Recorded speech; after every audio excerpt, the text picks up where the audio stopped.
And we're live. We're live. Good afternoon, good morning, or good evening, depending on when you're watching this or where you're watching this from. My name is Dale Rodriguez, and with me today I have Lou Castello. Castello? Castello? Castello. Because it's Sorry. Italian, it's not It's Spanish. Italian, not Spanish. Sorry. I apologize. Don't worry. First question. Lou. Straight Is in. Lou short for something else? Like Luciana, Lucy? Okay, let's get into this. So, do you know what dead names are? Do I know what? Sorry? Dead names. Dad names? Dead name, like a dead, like dead, like dead name. Do you know what a dead name? So, Ooh. in the trans community, Okay. a dead name is often a name that you were assigned at birth that you don't recognize, you don't feel attached to, you don't want to use anymore. Okay. So Lou is a short for a name that it's my dead name, so I don't use it anymore. Right. And I still have it on my legal documents, but it will change within the next year. Cool. Every day is a learning day. Thank you. I did not know about dead names. No, that's cool. That's cool. Okay. Yeah. Let's switch to business. So, what do you do? I love this. So what do I do apart from like existing and being a human? Apart from eating food and using air and oxygen and all that kind of stuff. Yeah. I do all the basic stuff to keep myself alive. Apart from that, I've started a company, as you know, and I coach on culture, specifically team dynamics and founder team relationships. Yes. Okay. That's my passion, my quirk. Your passion, your quirk. So when you say quirk, it makes me think of an anime that I like to watch. I don't know. Do you ever watch any anime at all? I used to be a massive anime nerd. So which anime is this? My Hero Academia. Oh, well, of course. Yeah, it's amazing. It wasn't one of my favorites. I'm more for the very like horror thriller type of animes. Okay, well, how dark are we talking? Like Berserk? That's pretty gory. I don't like super gory. I mean, most of them are kind of gory, but I think Berserk is a bit too much. So what names some of your favorites? Although the Berserk manga is one of the best I've ever seen, but so there is one. Well, a famous one is Gantz. They also made a movie. Gantz is amazing, and then I really liked Tokko. Is probably my top favorite, which was discontinued after 2 seasons because they didn't have enough weirdos to watch. Wait, so how dark was it? Can you give me the premise? So Tokko is about like you have this demon slayer and she's a woman, she's got red hair, and the thing I like about this is also that there is no hentai or heki, which is pretty rare in animes, especially with female characters. And so much fan service, right? It's unnecessary. Exactly. And for those who don't know what heki and hentai means, it just means like over sexualizing, let's say, And so this one I really loved because she was so badass and like really, demon slaying, and they live in a city and there is a different dimension and demons come on, but it's just like really introspective to the character. So I just like it. I just like a good anime character. So that was one of my favorite. There is so many. They're so good. So I love how we talked about personal stuff, tried to go back to work, and ended up going back to personal stuff. That's my fault. My bad. Stuff is part of work.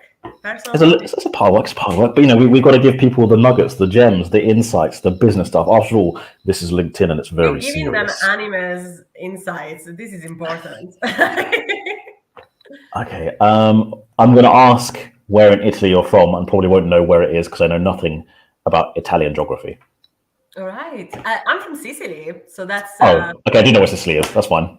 Good. I don't know if you ever had this, but you ask someone where they're from, and as someone not from that country, you might know like 3 or 4 places, like the capital, another big city, and that's it.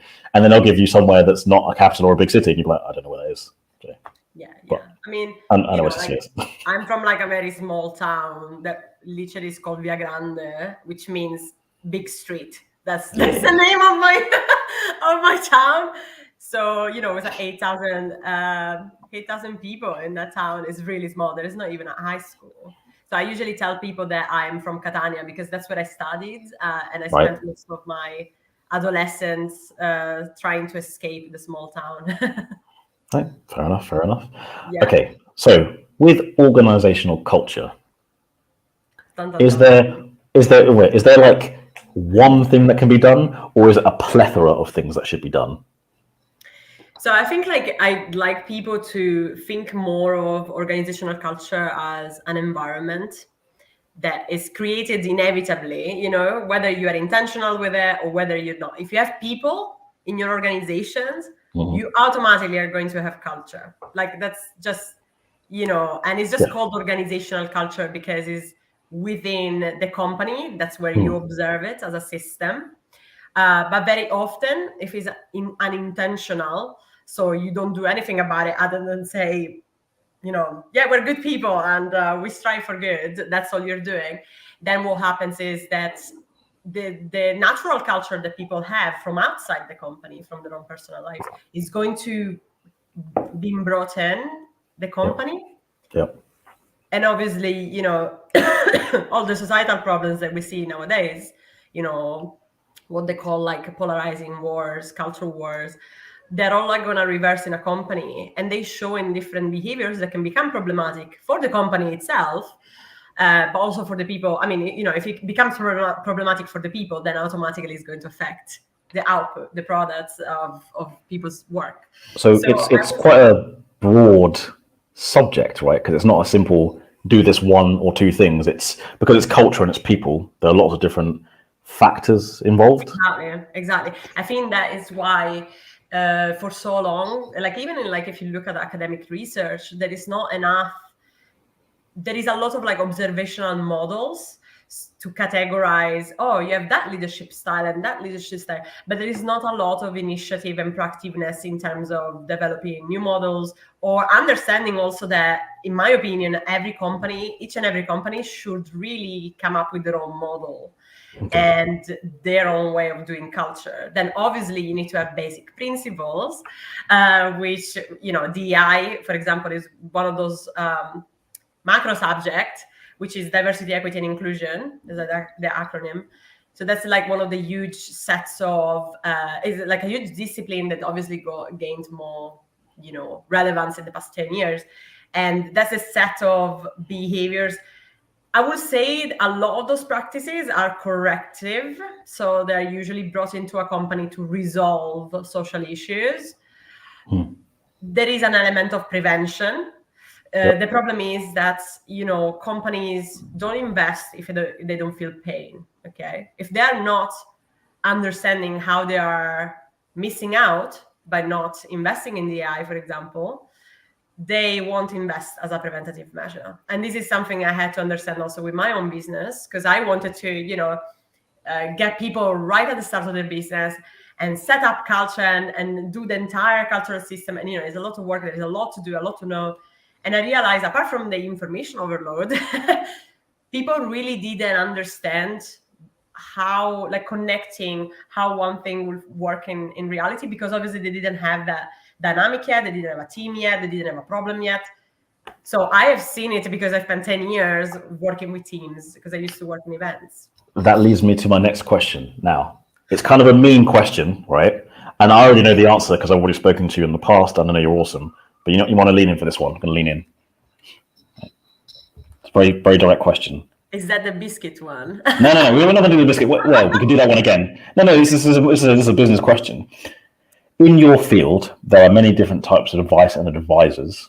What qualifies you to give advice on culture for an organization? Like, why would I, as a startup or a scale-up, come to you? I already know the answer, but I like asking the tough questions. I'd like to know your answer to this, but I would say, like, you know, every business, as I said, is different. Okay. I specifically focus on creative businesses that are at early stage. Several reasons for this, some of them selfish, because, you know, it's so much easier to work with a younger company than working with a global company. It's just, it's more effective. It's more effective. It's faster. So to me, you know, it just makes no sense for a number of reasons. But what qualifies me? I spent 10 years working with teams. And so this is when when you are in a position of leading people, especially in an environment of events, and the type of stuff I used to do was festivals, a grassroots festivals. So incredibly fast-paced, incredibly, anything can go wrong at all times. It's really hard to control as an environment for a number of reasons. There are so many people involved. 70% of the workforce is volunteered, and they're there to get smashed.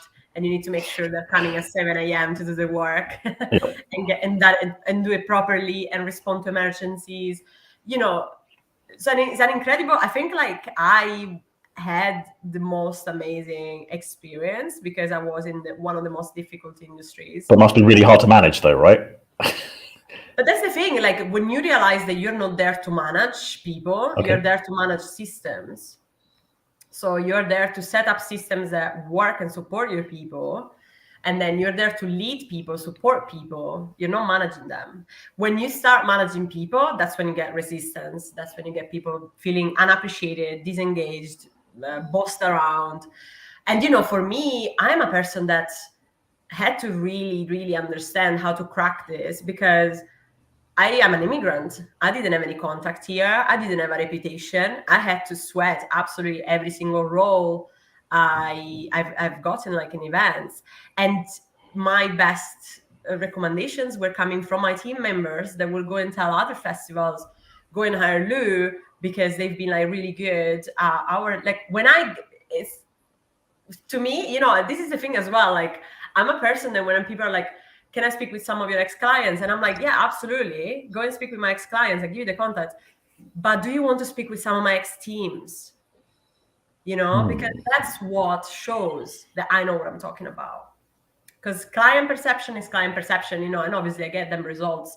So they get that. But I think if my teams, because now I'm really young as a business, I don't have a team for my business yet, and I can't wait to have one.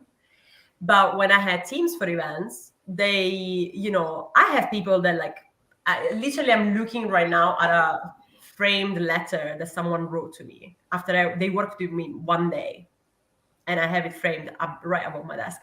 I've had people literally coming to me and be like, you've been the best person that I've ever had leading us. And it's not because it's me, okay? It's not because I'm special or anything. It's because I put the effort. It's because I put the effort. I put the effort to learn. I put the effort to put my ego to the side. And I have a big ego, trust me. That's a question. Whose is bigger? Because my ego is intense. It's next level. I suppress it all the time so people will like me, but real life it's just yeah. We're cool. We know we're cool, right? So, but the important thing is that when it comes to work, I look at my teams first, and my job is to support them, is not to manage them. I like how you're clapping at that, by the way, emphasizing the point. I like the way you gesticulate. Is that the word gesticulate? I don't know. I like the way you do that. That's cool. It's gangster. Changing gear again. Why is Italian food so damn tasty? Because we're a mixed of cultures, and we have acquired cultures from all over the world, even if we don't realize it. So that's why. So tasty. And that shows why diversity is important and inclusion. Very good. Very good. How did you pick the name of your company? And more importantly, what is the name of your company? Oh, yeah. Because, of course, you've seen that change. You've seen that it's changed. Yes. So this is a little bit of an embarrassing thing for me to talk about, but also an important thing to talk about. I mean, you don't have to talk about it if you don't want to, by the way. No. I'm not craving to talk about it, but I think it's important to talk about it. And that's why also I made a post about this decision a few weeks ago. Mm-hmm. So basically, for those who don't know, my earlier business name was Karma Culture. Okay. There are different reasons why I chose this name, but long story short, and I actually started my business in 2020, then I had to put it to the side for a bit. So I actually had this name for a few years, so I was really, really attached to it. But what I came to realize is that I was culturally appropriating with that name. It was not, Do you want me to explain? Well, I think I know where karma comes from, but I would love to hear your explanation. Please do. Yeah, so first of all, karma is a Sanskrit word. That's where it was born from. And it doesn't mean what Western society thinks. Like, it doesn't mean like you give something. It talks about, karma just means actions. Okay. So the type of actions you take in life will have consequences. It doesn't mean they will have consequences onto you. There is not that conception of punishment that we have in Christianity, for example. It doesn't work in the same way. So first of all, karma as a word I really resonated with because it means action, and I feel that my work is really focused on making organizational culture actionable and taking the steps to improve businesses and society. But anyway, there were more other reasons why I chose this name. And a few weeks ago, I just had to admit that I realized that I chose this name not because I'm a Hindu, not because I celebrate Hindu culture or Sanskrit culture. I'm not benefiting any of those communities. I'm not donating to any of those communities. I have nothing to do with these communities, but still I use that word that has been overly used and transformed and changed by Western white people, really. So I just felt, it's a small thing. Like thankfully I didn't like hurt someone, like it's a small thing. But when you think how many things, for example, Indian yoga, how many concepts and disciplines have been colonized by white people that have been taking them out of their meaning, you know what I mean? So I felt like this is not what I stand for. No, that is really deep. Like you challenged me. I'm trying to listen to what you're saying and think. Fortunately for me, someone has jumped up in the comments. Unfortunately, I don't know if there's a problem with LinkedIn, but it says LinkedIn user, love the show, Del Rodriguez, like nothing else in the industry. You know what? I don't know who that is. I'm assuming it might be Darren. It could be Darren. He's a fan of mine. He's a very nice guy. If it's not Darren, I apologize. And again, I don't think they've hidden who they are. I just know that sometimes with these live streams, LinkedIn doesn't connect properly. And I don't know why, but it's cool. Thank you for watching, person who has commented. Appreciate it. You should connect with Lou, by the way. She's a really nice person. Sorry, They's a really nice person. Sorry, see, I did it again. I knew I was going to do it. Sorry. It's fine. You don't have to stress about it. Just correct and move on. Correct and move on. Just keep swimming. Got it. Exactly. That's what happened with karma. And now the business is called. And then I thought it was going to be fun to actually choose the name with my LinkedIn community. So I made a poll with I think 10 different Sicilian names. And incredibly, people went for this. I actually did not expect Limuni to be. I think that's what I voted for as well. I think. Yeah. I think I voted for this one. Yeah. I think I sent a message.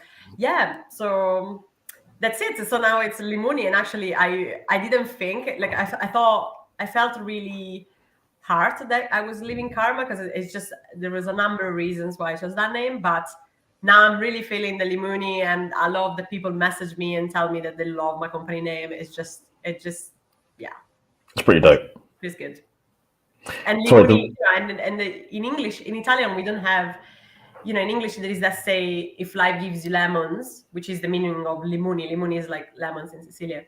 If life gives you lemons, make lemonade. So it was the best evolution out of a situation of, I had a bitter decision to take, and I made lemonade out of it. Not the Beyonce lemonade. That's a very different type of lemonade. No! That's a sexy lemonade. You know what I'm saying? Yeah. Sorry. Not that one. Beyonce is great, though. Isn't she just? She's one of those people that's just so magnificent, talented. But if you want to talk about Beyonce, I have something to say about the Ivy Park collab that she did. Go for it. So, mainly that's the brand. Was it Adidas that did it with her?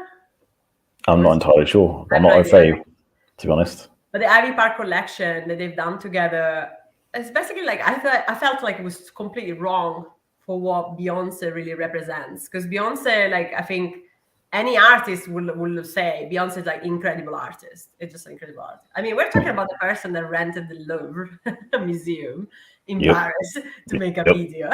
Yep. And not only she did that, she did all the is like historical revisionism with their ballet dancers who are black in front of paintings full of white people, where black people were, shown as slaves and, unfortunately, like in different position. And she's like added new meaning. I mean, mind blowing. And that's just one video of this person. And she's just like an incredible. And I'm not even like a massive pop fan, I have to say. But what genre are you into? I'm not. Right now, I'm someone that likes a lot of experimental, new, weird stuff. So right now, I'm into funk a lot. Funk As like PHO. Like Snarky Puppy, those kind of bands, or it's kind of like a mixture of dubstep and future wave and distortion. It's like a race car type. It's like, I don't know how to explain it. It's like a race car. It comes from the race car culture. You should connect with my friend Jim Wolf. He loves experimental, dope beats, kind of weird noises. He's a cool dude. Also, someone else in the comments, Mike Baldock. He's a nice guy. He's from a company called Result. They do like systems implementations on a next level. He says, loving the show too, Dale and Lou. Eye-opening. Thank you. Mate, I'm just asking questions. Lou's just being gangster. It's awesome. Bang. Well, I have a question for you. Go for it. So, like, first I want to know, how do you pronounce the name of the lives? And where does it come from? Right. Before I do that, I'm just going to... Odessa Sherrard. Hey, guys. Hey, Odessa. She's really cool. She's a copywriting wizard. Like, she's good. Real good. And she also mentions Jim Wolf as well. There we go. So he's a good guy. You should connect with him. How do I pronounce the name of the show? I pronounce it Flabonga Monthrothacube. Flabonga Monthrothacube. I find it very hard to say. I have to concentrate every time. The name of the show comes from... So when I first started doing live streams, they were more jovial in nature, just fun. And then I was like, okay, let's add a little bit of business insight into it. So... I think one of the earlier ones I did was superheroes or superhero themed in business. So I asked questions like, is Elon Musk potentially a supervillain?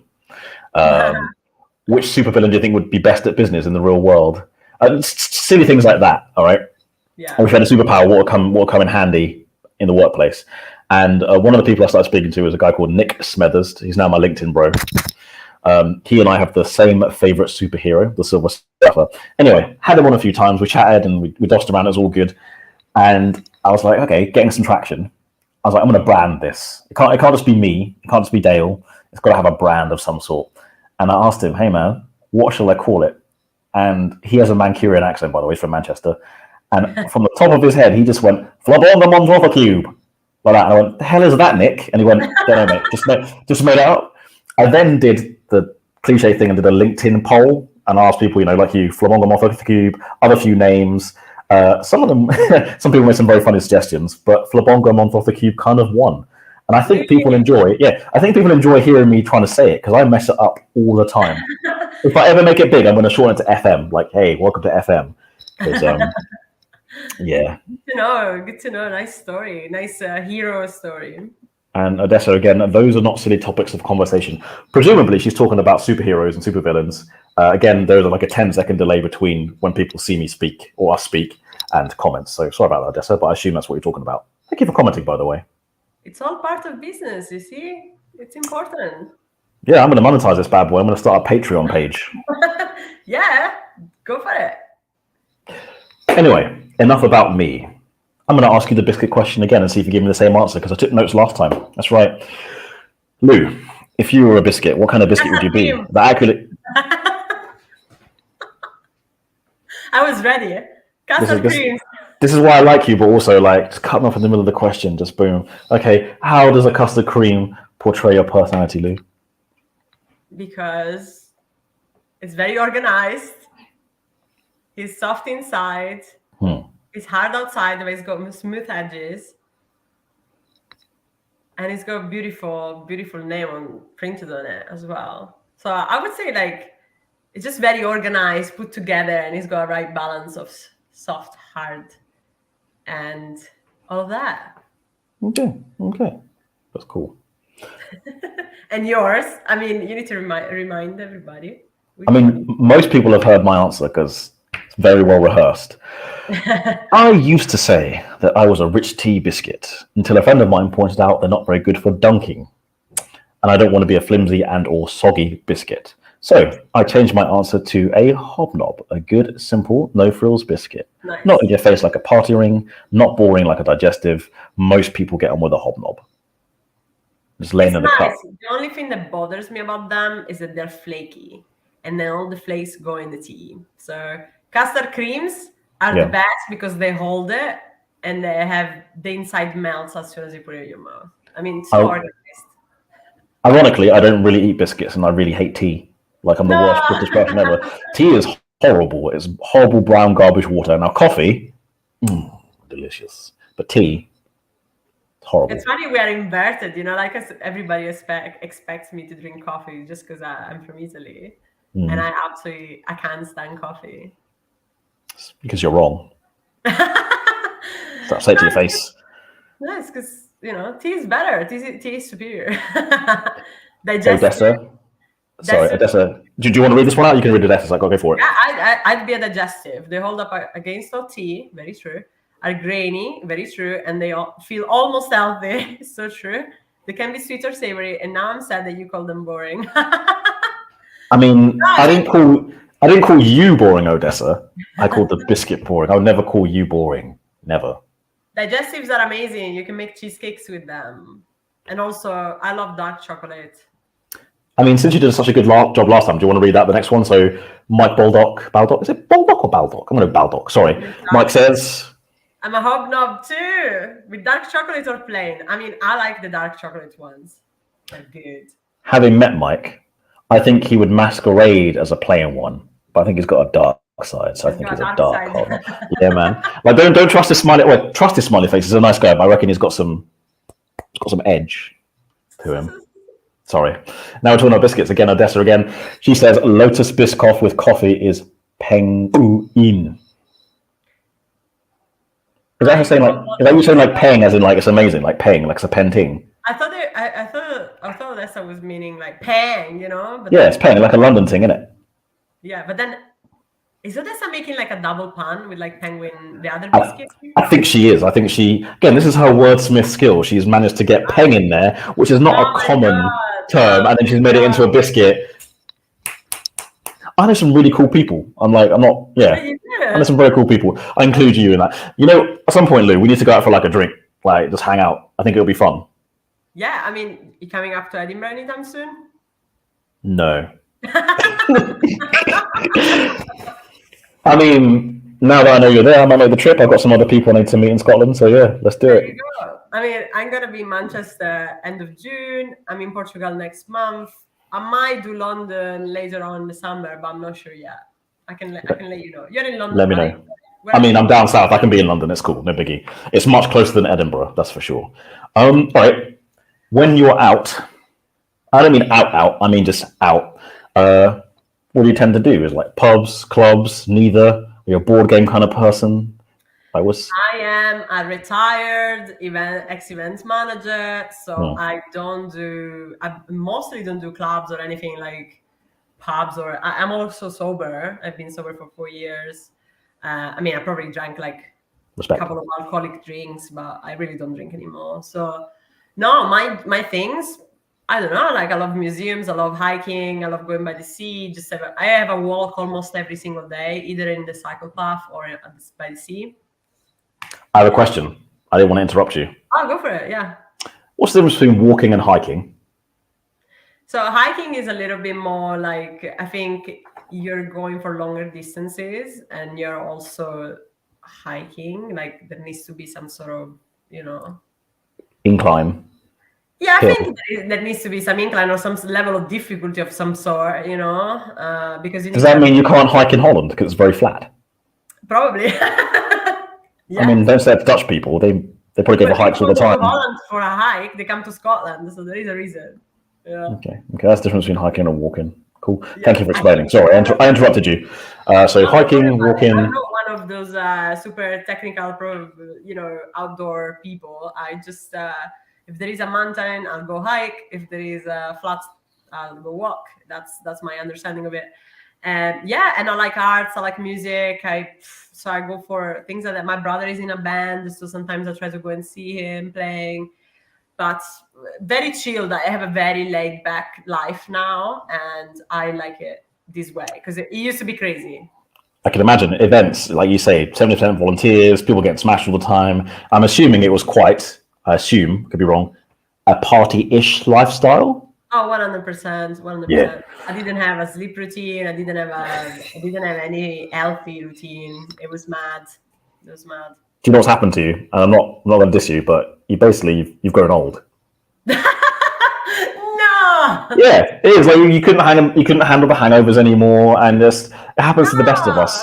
Happens to the best of us. It is what it is. Not true. Like I have, my problem is that I have a very high resistance. I don't get hangovers. And that's a problem because. Yeah. Sorry, if you don't mind me asking, how old are you? I also have a huge list of remedy methods. So. I have a lot of remedies. You're good at that game, and that's the problem with it when you get good at it. I need to go to the comments because Odessa's been awesome and commenting. Thank you, Odessa. So she says, I don't think I can get away with saying peng.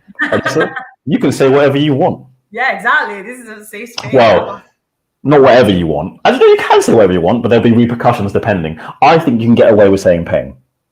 Definitely. I would say peng. Peng is cool. Yeah. I mean, I don't really say peng, but it doesn't really work with my accent, so. That painting is very peng. Peng indeed. That's peng. Odessa, here's a definition of walking and hiking. Okay, here we go. Walks are shorter in duration and able to be enjoyed by any age group with a relative fitness. Hike. A hike tends to be longer and harder walks that are usually on trails through the mountains or trails through bush or countryside terrain. The trails are generally visible trails, but not the smooth surface of a walk. All right, got it. Thank you, Odessa. Did you know that, or did you Google it? Because that seems like a Wikipedia kind of answer. This is like some copy paste kind of. Sorry, I shouldn't tease her. She's helping me out here, so thank you. Exactly. Odessa is bringing us the information we needed. So. Back to business. Right. I am hypothetically starting a business. Yeah. Let me say my business is like, it's full of like ghosts and gremlins, and you're the Ghostbuster. When do I call you in to help me out? Like, when do I do it from the day one? Do I need to be turning over a certain amount first? Do I need to have staff, no staff? When do I call upon your aid? When you're ready to take some action and learn. I mean, I worked with people before they had a team. And that's more focused on self-leadership and understanding how you're going to do the hiring in a proper way. Because I think hiring is something that is... I assume based on appearance, like how attractive the person is, that's all, right? Huh? I was making a really bad joke. I said based on appearance and how attractive the person is. That's obviously you can't do that. It's a HR thing. Sorry. Thank you for laughing, by the way. I'm not gonna lie. I mean, it's psychology. You always like associate with people that you like inevitably. You know what I mean? The problem is that you need to make sure that you are surrounding yourself with people not only that you like, but also that are going to thrive and that you're actually willing to support in their own journey. So there is a lot there to, there is like unconscious bias. There is a lot that can be addressed. So I'd say when you're ready to take action and actually learn how to build a modern culture, I'm there to help you, whether you have a team or not. But if you have a team, we can definitely work on team dynamics, operations, culture, everything. What is modern culture? So I would say modern culture is like a healthy culture. So it's not the traditional, it's an anti-corporate approach. No HR jargon, no bullshit. Like I don't use, I really, really strive for not using my academic terminology because I want people to really understand how they need to think. I'm not there to come in and be like, be very prescriptive, do this, do that, because the problem is that you will repeat the same mistakes over and over again if you don't understand what's going on. So you need to understand what really happens in a company when you start to bring people in together, what you actually need as a business, and how do you put that together? How do you put the needs of the people, the needs of the business together? And and then what kind of role you're going to have to evolve in, because I think a lot of young founders don't make that transition from, you start as a specialist, a technician almost, like, because you are doing the actual work.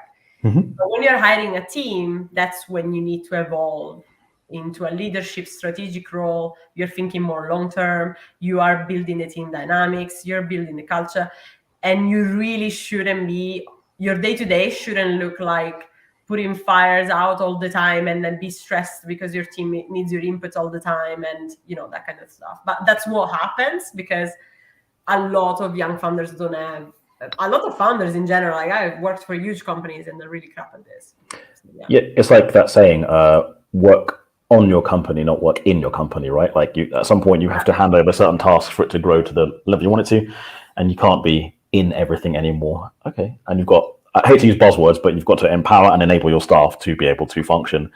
No, I think what you're saying is correct. And I asked that question roughly gauging how you're going to answer, but I think that is how business is becoming, that kind of corporate top-down way.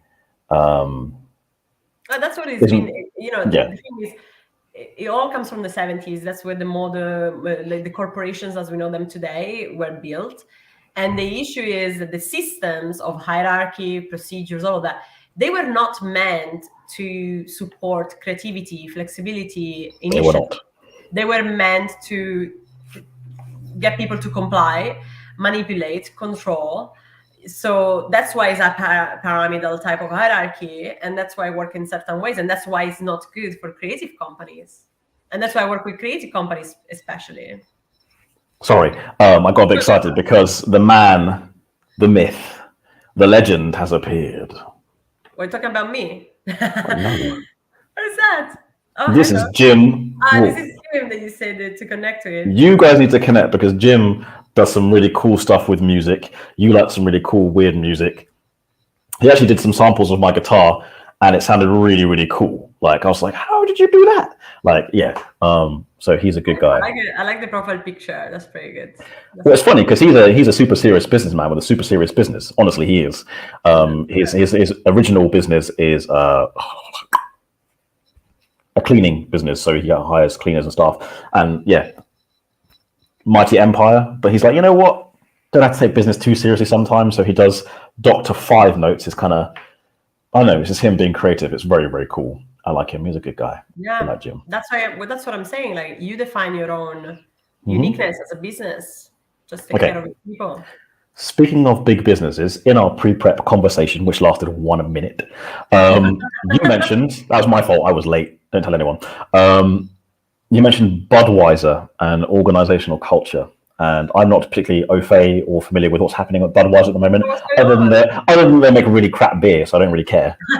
Same. And I said to all my American friends, I look at American Budweiser beer is atrocious. Bring it, Americans.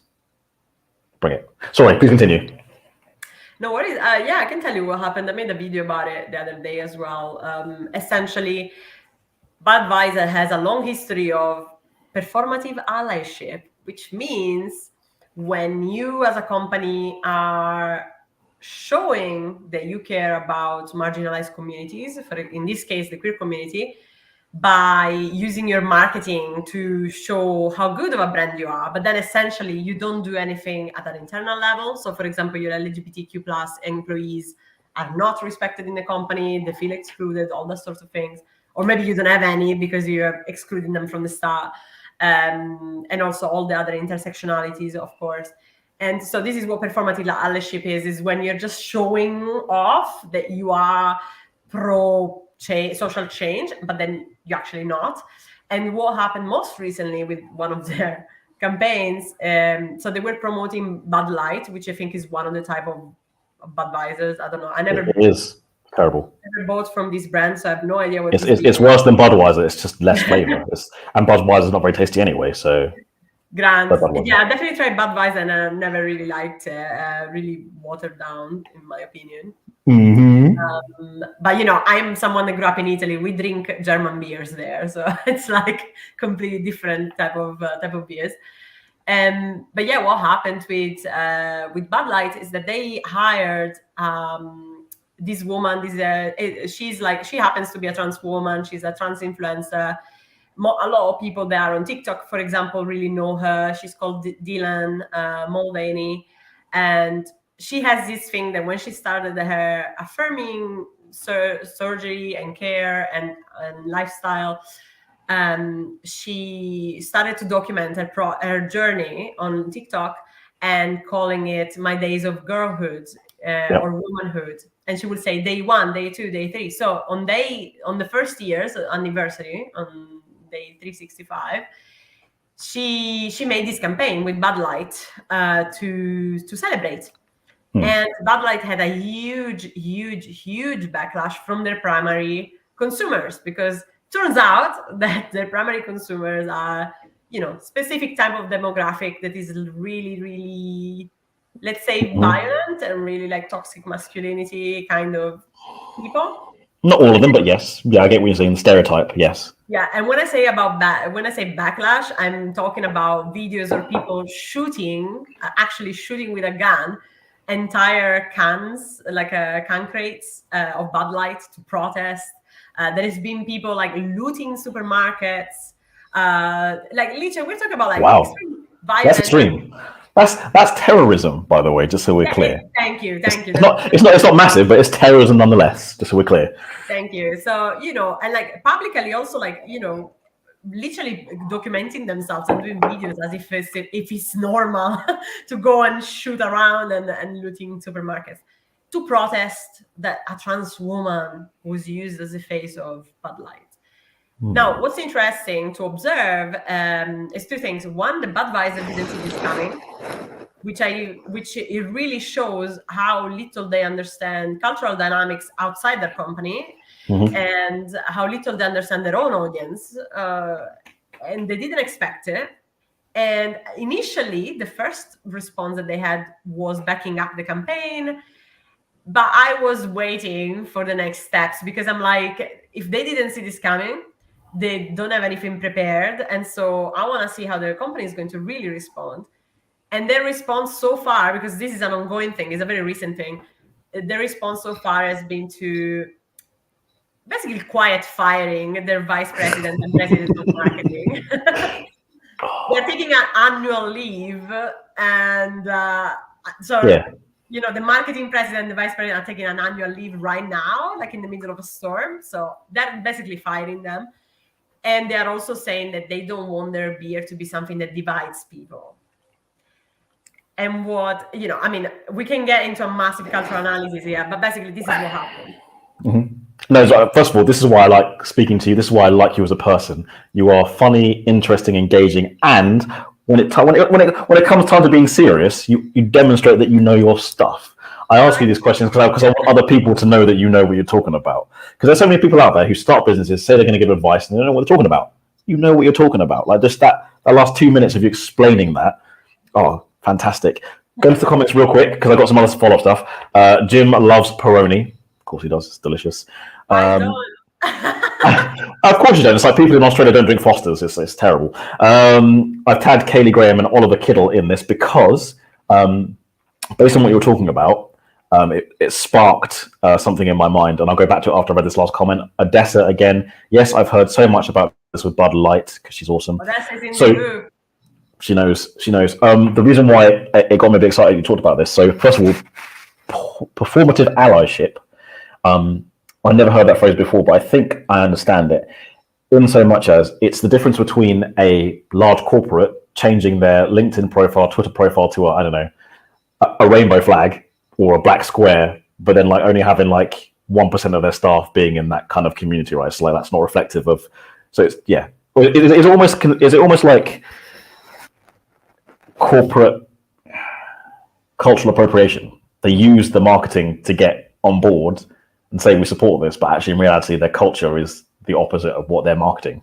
That my understanding, is that correct, or have I oversimplified? I have two separate concepts only because performative allyship is it's more focused on it's basically when you talk about cultural appropriation, it's more about taking the elements of a culture. So, for example, if Budweiser had taken Dylan to do, I don't know, like if they would have taken, for example, a drag queen, okay, and do a drag show with a Bud Light, okay, that's using the drag culture, okay, in a way that doesn't directly benefit.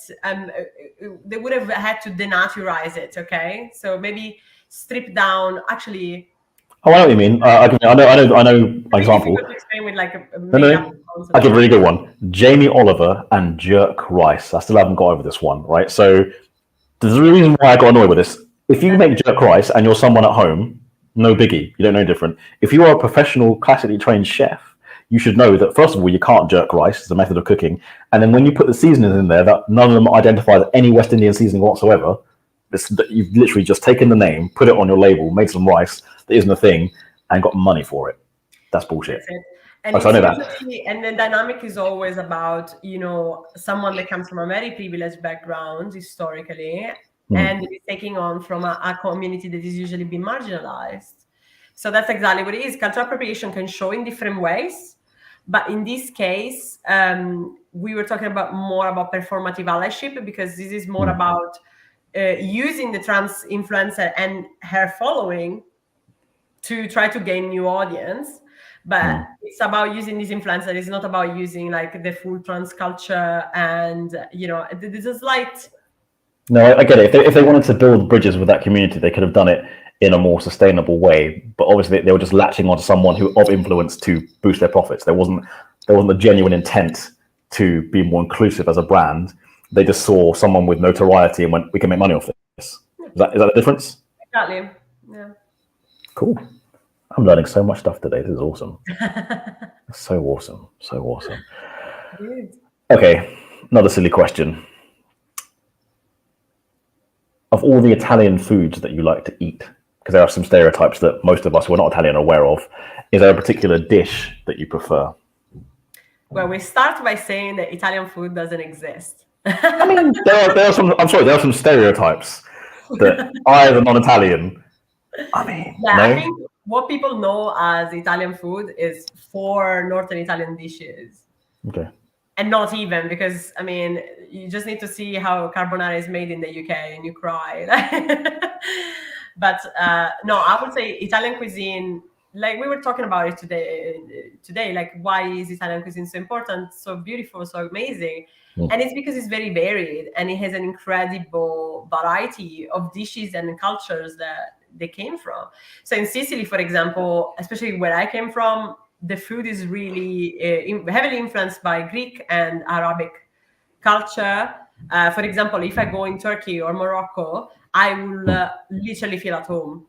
Like the food is almost, there is some dishes are exactly the same. The way we use spices, like saffron, for example, we are massive on saffron in Sicily. Yes. Pick up the spices. That's what I'm saying. Yes. And like it's just where you are from. And like even in Sicily itself, if you go, for example, in one specific city, for example, Trapani, they have their own complete different cuisine because they kept their Greek influence, for example. And in places like Trapani is famous because they can put 12 ingredients in one dish, and somehow you can feel them all. They're all perfect together. It's just incredible. Like you have to go there to You're making me hungry. This is my hungry face. I can't explain it. Exactly. So I would say like there is not really an Italian dish because it doesn't exist. In the South, you do certain type of foods. Do you have a favorite dish, like a home cooked meal, something that reminds you of, good times, friends, family? What's your go-to comfort food from Sicily? If you're talking about comfort foods, maybe I'll disappoint you, but my comfort food is just spaghetti with fresh tomato sauce. That's literally when I'm having a down day. That's not disappointing. Carbs make everyone feel better, and it's a celiac. It's just really simple, but that's my comfort food. That, and if I'm sick, so that's if I'm in a low mood. If I'm sick, I will make mini pasta, which is for kids, Mini Yeah. pasta in a veggie broth with a cracked egg in it and some oil and parmesan. Simple as that. If I'm ill, I will make that. That's what my mom will make me. Yeah. I'm coming to Edinburgh now. Come in. Just gonna jump on a plane. Few people in the comments. So I did tag Kaylee Graham. She is an awesome person who works in the accounting space, fintech stuff. Another one of my connections. You guys should talk. She is a diversity and inclusion warrior. And yeah, I think you guys could vibe real well. That was bad English. Odessa's gone spaghetti vongole? Vongole. Vongole? I don't know what that is. The accent is at the start. Vongole. Vongole. Sorry. Very good. Thank you. So vongole is mussels. Sorry, it's not mussels actually. It's dang. It's a type of shellfish. I don't know the name in English. That's cool. That's fine. There you go. All right, that's cool. I never had that. I'll give that a go. Again, Kaylee Graham, I'll give this a listen back for sure. She's actually on holiday at the moment, so get off LinkedIn. Oh, nice. Kaylee. Where are you, Kaylee? I have no idea where she is. She shouldn't be typing on LinkedIn, that's for sure. Go sunbathe or whatever. I don't know what you do on holiday. Read a book. Odessa, she loves Italian food in caps, so technically shouting, "I love Italian food." Jim Wolf, gone with spicy meatballs. I mean, is that Italian thing? No. No. There's not Italian thing. I know Swedish people have meatballs, but Yeah. Can anyone really claim meatballs? I mean, they're like almost a universal thing. So at some point, some culture has gone meat, ball it. No. Yeah, no. I mean, we do meatballs. We just, I mean, to be fair, I mean, the way you know spicy meatballs, no, we don't do that. Okay. But there's definitely somewhere, for example, in Calabria, I wouldn't be surprised if they make meatballs with andouille, which is the famous, I love andouille. Oh, it's my favorite pizza topping. It tastes so good. You need to go to Calabria. Oh, they make it so spicy that I literally can only have like a really tiny bit and I get a hiccup anyway. I mean, I can handle spice. I don't want to brag, but I'm all right with spice. Then you gotta go to Calabria. I will do that. Again, Odessa, we destroy Italian food in England. I'm sure we do. I know for a fact I do. Not on purpose, by the way, just ignorance. Again, Odessa. I think like a lot of Italian places are actually opened by Italians. So I think that there has been a desire for Italian people to reach English customers, and they had to adapt some recipes. Also, a lot of the Italian restaurants follow more Italo-American way of cooking. So I think also there is an element in that. I never really investigated much why. I mean, if I want to be a bit of an arsehole, I would say that most of those restaurants are Northern Italians, and that's why you don't eat well. But don't tell my Northern Italian friends; they're gonna kill me. You don't tell them. Like, they can see this. It's recorded. Like, it's now on the internet forever and ever. I got a question though. Like, have you ever eaten at a Sicilian restaurant in the UK? And if you did, how good was it? Like, that's the thing. You will never say yes because there is no Sicilian restaurants. And that's because we're good. We're too good. I love it. One day you might be running for like Prime Minister of Italy, and this video comes back. The video comes back to haunt you. You'd be like, and it cripples your campaign because you dissed the whole of Northern Italy. It's definitely not going to happen. I mean, I'd rather be like the president of Sicily than the Prime Minister of Italy. Yeah. Someone is gonna hate me. If you have any Italian people in your network, they're gonna absolutely hate me. Yeah, hold on, let me just tag her real quick. Let me go back into the comments. I mean, I even have a chain with a Trinacria on, which is like it's a Sicilian. I mean, I don't know where she is from Italy though, so she might also be Sicilian. But Antonella Rogona, just tagged her in it. Jokes aside, I love Northern Italy. No, it's too late now. The damage is done. You've already dissed. You already dissed them, man. It's too late. You can't know backsies. I already tagged her. Hopefully she'll watch it later. There it goes in the comments. Look, me commenting on the other side. Look. There you go. No. It's there. And I think we should end it on that. I think we should just leave it just like that. I mean, Ragona. I'm not sure if that Ragona is a Northern Italian surname. That's neither here nor there. Hopefully it is, and hopefully I've stirred the pot. Nah. I mean, like immigrants, we have a good way of like kind of working together. It's gonna be fine. Unless, right, and I've made this mistake before, certain Asian people get very angry if you confuse them with other Asian people. But of course, I mean, I've seen people like, I mean, are we talking about like Chinese with Korean? If you call a Chinese person Korean or a Korean person Chinese, yeah, they're very angry. They're completely different. I mean, I would be angry too. Yeah, I would be angry. I don't look like a Sicilian person though. I think like a lot of Sicilians have very strong Arabic genes. So that, especially in my area, Catania, they're much darker, that very dark skin and very dark hair, like very big hair as well. And it's just like, they're like super curly and super like a lot of hair, like a lot of hair. I was going to end it, but then you mentioned hair. And one of your most recent posts. Do you want to explain that? I didn't think you've seen that. Oh, I'm always watching. Always. So she explain for the girls and boys at home why I'm making, and they and them. Sorry, why I'm making this gesture about one of your posts and hair. Yeah, I mean, I made a couple. Have you seen? Wait, which one have you seen? Because I have the one where I was talking about, you know, I talked about several like stereotypes, the sexy stereotypes, and then I made a recent one that was more about being non-binary, where I had pink armpit hair. That's the one I've seen, the non-binary one with pink armpit hair. Yeah, what do you want me to say about it? Yeah, that's it. I go pink armpit hair because they're cool. I mean, do you want to get it out for us now on live or no? Just a little bit. I mean, I'll show you mine if you want. Look at this. I have like a fleece. It's a little bit. My little hair there, regular, undyed. I like your hair. Thanks. I don't need to show mine. If people want to see mine, they can see my picture from Sunday. Yeah. On my profile. Yeah. I enjoyed that post. It was cool. Pink hair are cool. Both. The pink hair was cool. Like, are you thinking about it? Yeah, I am. It's just in my mind. Cool. But I miss your hair. Like I'm kind of sad that you shaved it all. But I understand. It's high maintenance. Having an afro is hard. People don't realize. Yeah, I'm lucky because I always had like really, really straight hair. So they're the lowest type of maintenance, I would say, on the scale of hair. But I don't. Yeah, I understand what you mean. Like low maintenance. Like I'm not a massive maintenance person either. I think I would probably go shaved like if I was curly. You know, if I had curly hair.